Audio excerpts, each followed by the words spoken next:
All right, y'all. Hello, and welcome back to the Susquehanna University Career Development Center's YouTube. Today, we are continuing our LinkedIn series and talking about how to build your profile out. So, I have two tabs going today. I have the personal one that I'm logged in on, and this is the Susie Riverhawk, our example LinkedIn. And then on the other tab, I have my personal LinkedIn. And so the point of having both open is kind of having a basic LinkedIn and then one that is a little more developed. And I've had this for probably close to 10 years now. And so it has evolved with me, and every new step that I've taken, I've updated my LinkedIn. And so I'll be able to show you both sides of a beginning LinkedIn and then more of a developed LinkedIn. So, starting here, I'm going to go to my view profile. Sorry, I've got a new mouse. Might have to bear with me a little bit here. But I'm going to drop down on the prompting from LinkedIn at the top just so that we can focus on the profile itself. And so, what is really nice about LinkedIn is that it will tell you your profile strength. So, if whether it's beginning, middle, intermediate to advanced, it'll show you the steps you've completed, like your location, skills, position, and photo, and then at the top is all-star, right? So the goal is to have an all-star profile, but the reality is that most of the time we're here in the intermediate zone when we first get started, and eventually, once we've had it for a little while and we've kept up with it, we'll get to that all-star status. So at the top of the page, you're going to see the cover photo, and typically this is like a blue networking type image. I recommend that you add a cover photo because this can get you noticed and gives you a place for a little bit of creativity on your profile to show a little bit about yourself outside of like that professional setting.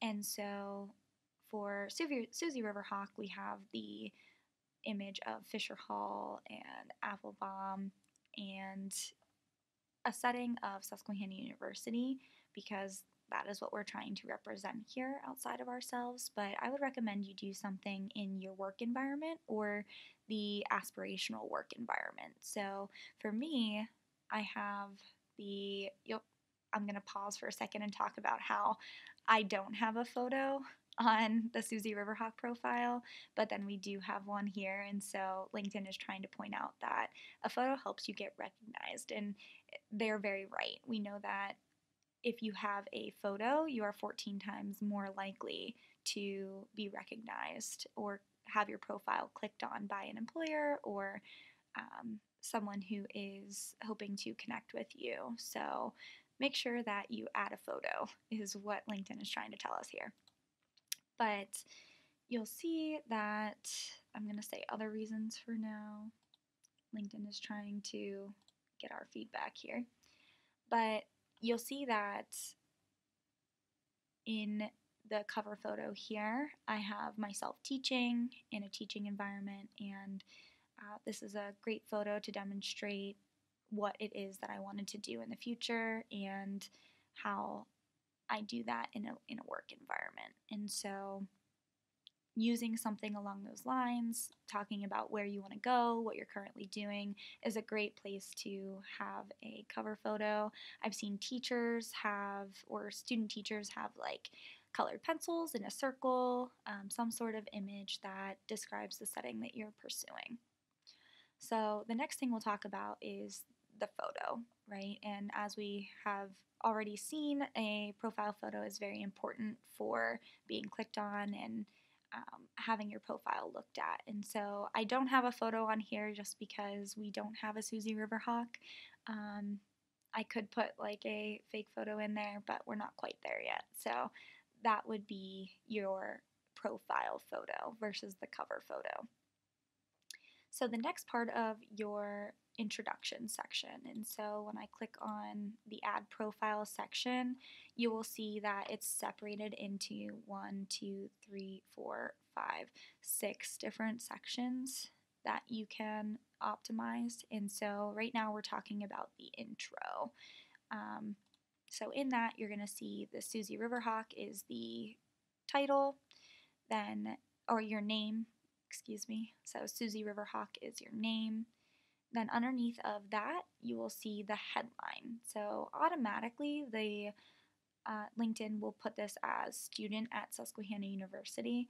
I recommend that you change that and you make it something future oriented. So here you'll see aspiring marketing professional at Susquehanna University.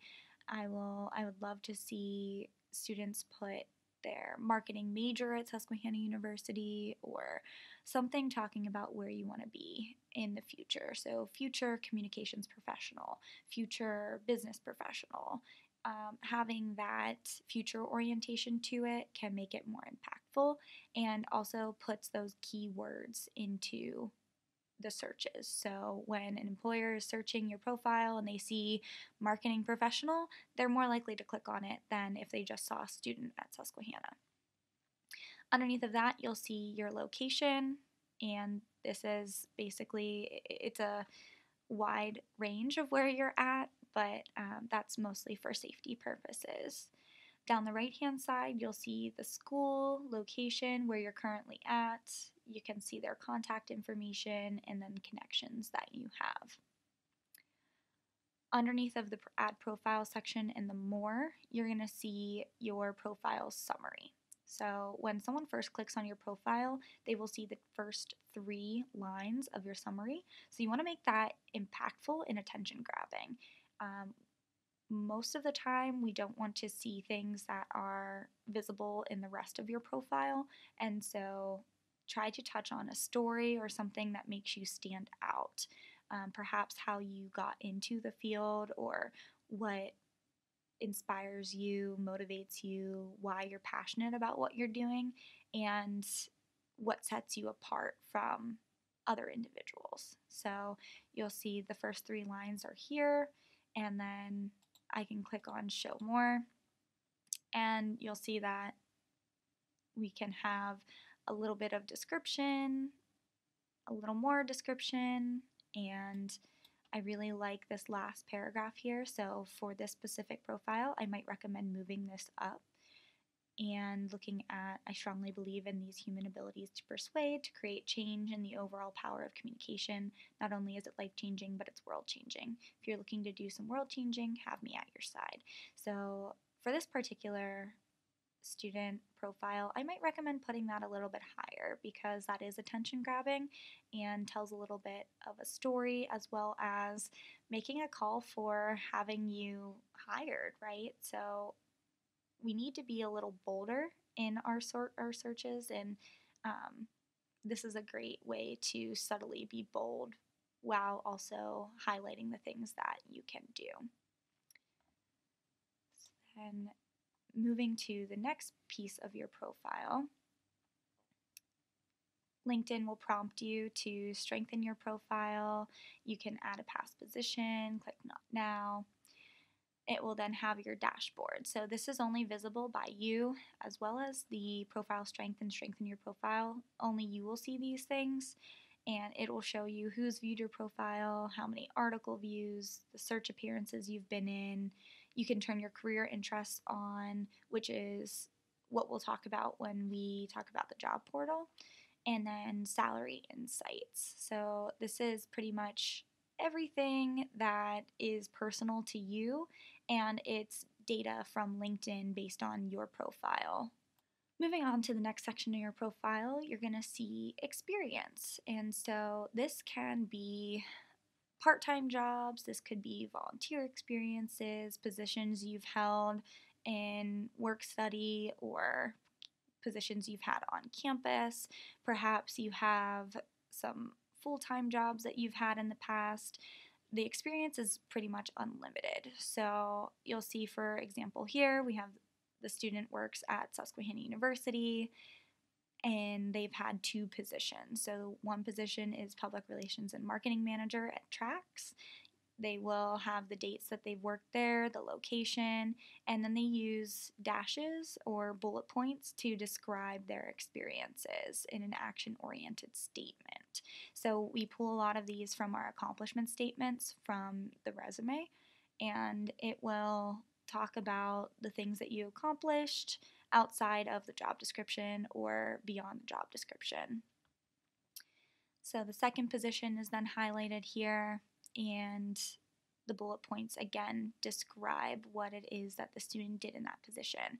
So it's very important to talk about consistency here, and whatever you do in each of these sections, you should also do in your other sections. And so you'll see that in the volunteer experience that this is a paragraph style.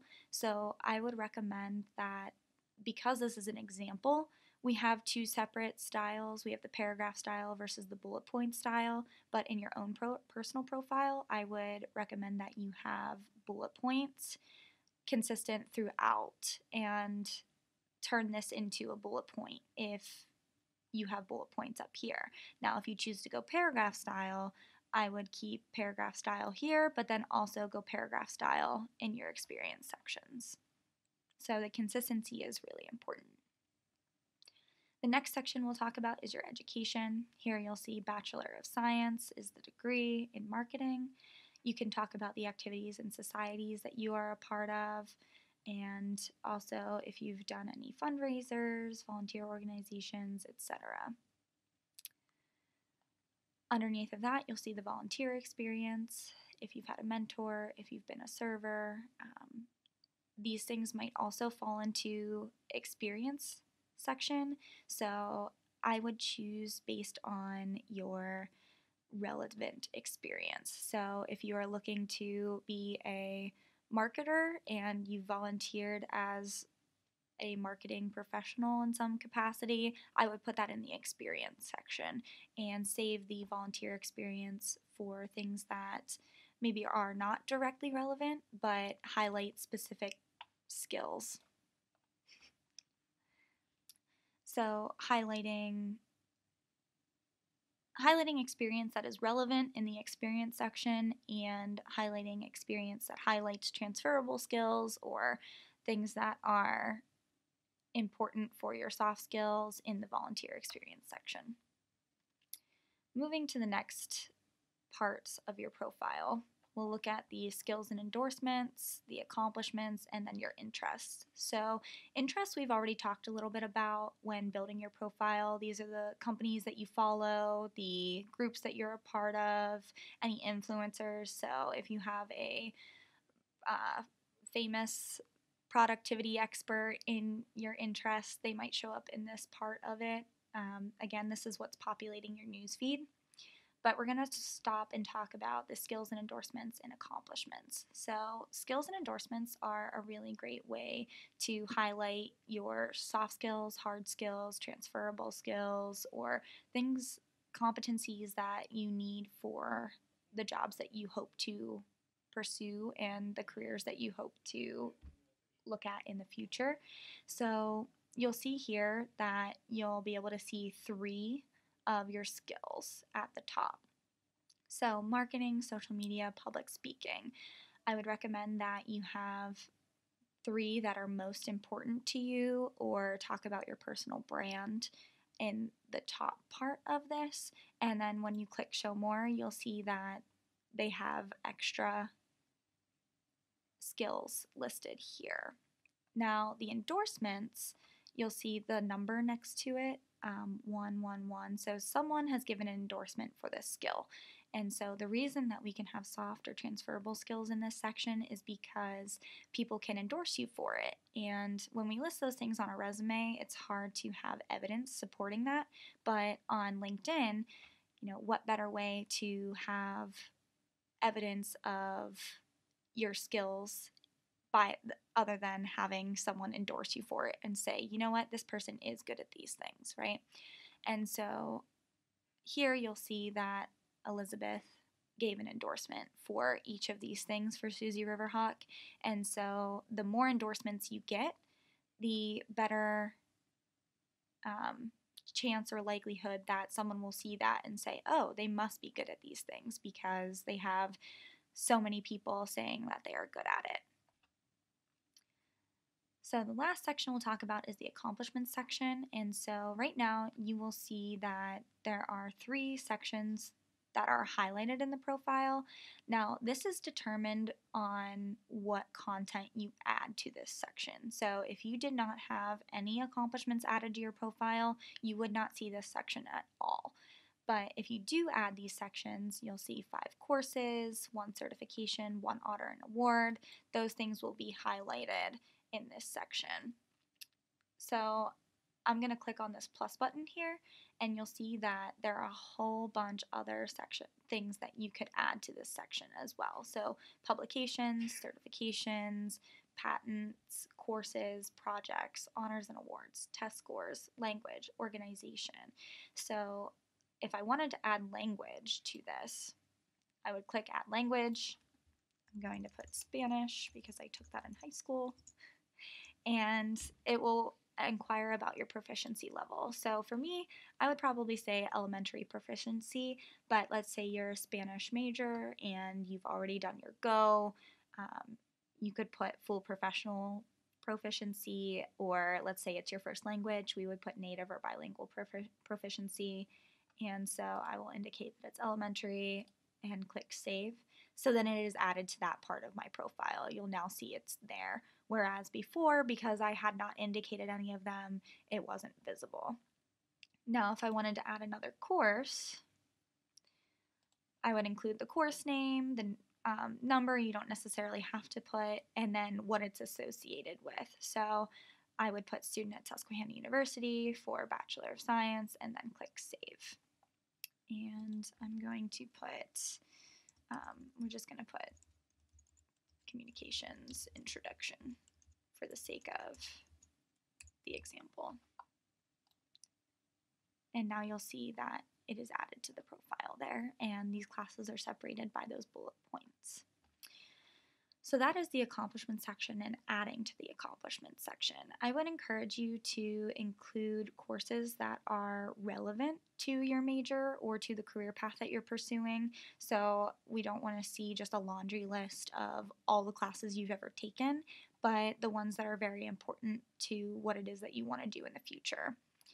For certifications, these could include something like CPR, AED certified, first aid, etc., as well as project management essentials certified. If you're certified in Microsoft Office, any of those types of things, those can be included here. Honors and awards, if you're a university scholar, any scholarships that you've been honored or awarded with, and then your languages. The only thing that I would probably hesitate to tell you to include would be your test scores. Those things are not always necessary for employment, and so I would hesitate or tell you to consider or think about why you would want to include that on your profile otherwise. So moving back up to skills and endorsements, let's say I wanted to add a new skill. We're going to edit this section. I can add career development. I could add project management, teamwork, add all of those skills, and then it'll be added to interpersonal skills or industry knowledge. And let's say I want to move career development into the top of my profile. So then I can click this edit button here, and the pins that are blue are the ones that are at the top. So you can only have 3 skills featured in your top skills. So I'm going to have to remove one of them. I'm going to remove, I'm a marketing major, so I'm going to remove public speaking, and I'm going to add career development. So then it will pin to the top of that profile. I will click save, and now career development is featured, meaning it's one of the 3 that are there without having to click show more. Going back up to the volunteer experience, education, and experience sections. So volunteer experience and experience, the adding or editing features are exactly the same. So I'm just going to do experience. So let's say I want to add an experience. I'll click the plus button. It will prompt me to include title, the company I work for, the location, whether you're currently working in this role or if it was in the past. So if I say I'm not currently working in this role, it will just provide me with an end date instead of having a present section. You can update the industry if you want to include that, or update your headline. So your headline is, again, the descriptor of what it is that you're doing in the future, or what it is you're doing now and what you hope to do in the future. And then your description is where you can either put your bullet points or describe what you did in paragraph style. You also have the capability to upload photos, videos, or link things. If you, let's say you have a website or an online portfolio, you can link that using this feature. You can share with your network so that it populates others' news feeds and people can congratulate you, or say, I'm so proud of you, etc., and keep employers and people in your network in the know. So that is exactly what you'll see when you add experience or volunteer experience. Now, education, if you add, is a little bit different. So it's going to have your school, your degree, your field of study, year to year, grade, activities and societies, description. Again, if you want to add media or link things, you can do that there. However, the main difference is going to be the activities and societies will be listed across the page. You'll see the example is separated by commas, but the description, you'll have an option of hitting return, or if you wanted to have a little bit more flexibility in the formatting, I would encourage you to use the description. So I'm going to show you an example of the education that's here. So if I click the edit button, you'll see that activities and societies are just listed across the page, and the description piece is not utilized. Now, for my own personal profile, I use the description piece instead of using the activities and societies, and you'll see that I can have returns, and if I wanted to include my GPA, or if I wanted to have other information in there, I use that description section because there's a little bit more flexibility with the formatting. So that is a little bit of an example of how to do either or. Otherwise, you'll see it just listed across the page here. So going back up to the top, that is pretty much a good overview of what is on your profile. If you want to add a profile section, again, it's separated into that introduction, which is the top piece of your profile, your headline, your cover photo, your profile photo, your summary. Your background is going to include your work experience, your education, your volunteer experiences, so anything that you've done that is an experience. The skills section is the skills that we talked about: soft, transferable, hard skills. Your accomplishments, again, you'll have the option of adding it up here, or you can add it in the actual part of your profile at the bottom. The additional information is recommendations, and so this profile in particular does not have a recommendation, but I want to show you what one looks like. So I'll go back to my personal profile, and you'll see that underneath of skills and endorsements, there will be the recommendations, and so these are from potentially previous supervisors or individuals who were your peers and they've worked with you on certain projects. They can give you a recommendation, and it's modeled after a letter of recommendation for from mentors, or if you're applying for opportunities, perhaps references that you would use.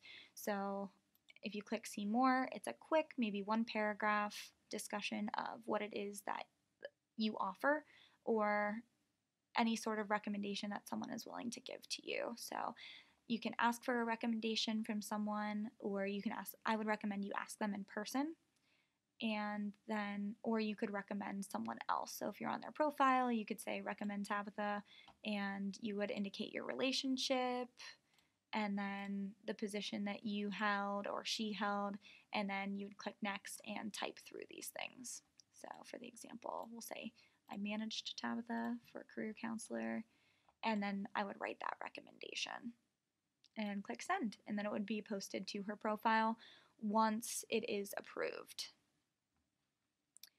The last piece, I just want to give you a good sense of what it is that a fully developed profile can look like. So starting at the top, you will see we've got the profile photo, the cover photo, the headline, name, and first, you'll always see this number next to someone's profile.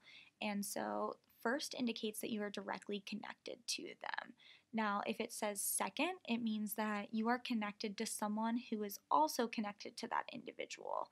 So, let's say I have a student that I am connected to as Tabitha, and you are another student who is connected to that student or student A and you are student B, then this might say second, even though I'm not directly connected to you. And so you have that one mutual connection. If it says third, then it means they're connected to someone in your network, but you're not directly connected to them. So it's a little bit more of a distant connection. And if it does not have a connection at all, it means you have absolutely no connections or circles there. So those are a little bit more difficult to connect to those individuals. But you'll see that going back to, you can message this individual, you can click more, you can share their profile, save it to a PDF, you can give them kudos, request a recommendation, all of these types of options in that more section. Then if you click show more, you'll see that the individual has anything and everything that they want someone to see about them in that summary. But again, those top 3 sentences are all they'll see, so you want it to be attention grabbing. You'll see their highlights. If you have a mutual connection, you can reach out to them. Activity, so things that we are involved in, or I have liked or shared or commented on, will be listed there.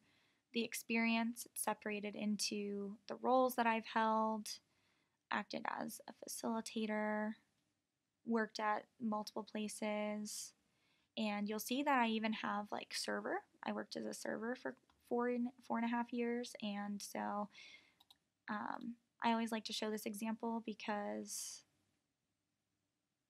I think that having those types of experiences can be very impactful. And so I had added this before LinkedIn had the feature of adding multiple positions. So you'll see Slippery Rock, there's multiple positions and it's indicated by this gray line. I had done this before that was a capability, so I'm going to go back in and change that. But I was a server supervisor and then I was just a server. And so I indicated those timelines and what I did that was different between those 2 roles. So I would like to go back in and make that change so that you can see both of those roles highlighted a little bit nicer. I have experience all the way back to my first experience, which was an activity director and a camp counselor. And so I've listed all of them because, one, it is a great connection point for myself, or if it's a dynamic and shows my full experiences. But then I also like it because, let's say I have a student from Susquehanna, or I went to Edinburgh for my undergraduate, and let's say a student from Edinburgh reached out to me because they would like to work at Allegheny College, right? So that student can then talk to me about my experiences at Allegheny, even though I don't currently work there. So it's a great way for others to connect with me based on my education, or that way they can see, okay, this individual worked at Allegheny twice. What does she have to say about that? What did she like about that place? What did she not like about it? And she might be a little bit more open to talking about it because she's no longer there. So keeping that in mind when you are networking with alumni who maybe worked at a company and they're no longer at that company, they may know someone who does work there. And networking is so critical in that job component. So then you'll see the education section. I have 2 here because I have my master's and my bachelor's. I also have high school because LinkedIn kept bugging me about putting my high school studies in there, and so I included that in that section. But you'll see I included the activities and societies because I didn't want to expand on some things in the description section of it. Then have my volunteer experience listed out, the skills and endorsements. You'll see the number is a little higher for some of these things because I've been endorsed by multiple people. Again, those recommendations we talked about earlier.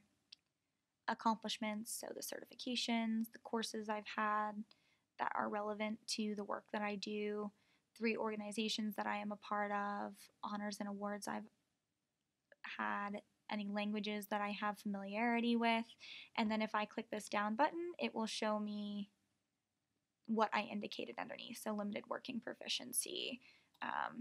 If I click the down button, it'll give me the dates here. If I click the down button here, it'll say I'm a member, student member, and then if I had talked about any of those courses, that would be listed there, as well as certifications, what organizations. It just gives you a little bit more detail involved, and then all of the interests. So that is a little bit more of a developed profile. You'll see that I had linked here for using that media feature, and in the education section I had linked some things that I had done during my education at Slippery Rock. So using those media features can be impactful. If you want to include your resume on your profile, I would encourage you to remove your address for safety purposes. So if you have your resume, a lot of individuals will put that somewhere on their profile. I would encourage you to remove that address so that not everyone can have access to your profile. The last piece that I will talk about is the editing your public profile in URL, as well as adding your profile in another language. So you can add that profile. Let's say you want to work in France. You can add it in French, and you'll create it in another language, so that way when you are interacting with individuals in another language, or let's say you want to work internationally, this might be a good option to have 2 profiles there. But the edit public profile in URL is really important because you'll want to customize your URL. Originally, it will be like your first name, last name with a whole bunch of numbers and letters. So I would recommend that you edit that to be something more customized, and then you can include that on your resume. You can include it in your contact information or in an email signature so that individuals or employers are more likely to click on your profile. So you'll just edit it, and it will let you know that it must contain 3 to 100 letters or numbers. You don't want to use spaces, symbols, special characters, and click save. And then your LinkedIn URL is then that edited piece. The next piece that I'll talk about is your profile's public visibility. So for Susie Riverhawk, I have it turned off so that no one thinks that it's a real profile. But in the basics section, you'll want to have name selected, number of connections, industry and region. You'll want to show, you can choose the things that you want to show here, whether it be your headline, your summary, current experience, etc. The piece that I want to highlight is the profile photo, and so I will, because I don't have that on Susie Riverhawk, I'm going to log out here and show you on my own personal profile. Okay, so now I am logged into my own personal profile, and I'm going to go back up to that edit public profile and URL section, and you'll see you'll have the public profile settings on the left hand side here, the edit your custom URL. You'll see that mine's Tabitha L. Bemis. I can edit the content and edit visibility. So here I have it turned on. I have the basic selected, and the profile photo is what I want to talk about here. So if you have a photo, and automatically it is going to be selected to the Your Connections. So only LinkedIn members who are directly connected to you will be able to see your profile. So oftentimes what will happen is I have a student that comes in and they say to me, you know, I can see my photo, I know I have it on there, but when someone else tries to find me, they don't see a photo. This is how you fix it. So you would go with that profile photo, you can select your network, so people who are connected up to 3 degrees away from you, or you can select all LinkedIn members, and so this would be anyone who has a LinkedIn profile, or you can select public. And so I like to have public because then if someone Google searches me, they'll be able to see my profile photo, even if they don't have a LinkedIn, or if you want to do all LinkedIn members, that will add an extra layer of security, knowing that it needs to be someone who also has a LinkedIn to be able to see that photo. So personally, I use public, but I would recommend either all LinkedIn members or public to students. Lastly, I have my headline, post activity, summary, current experience.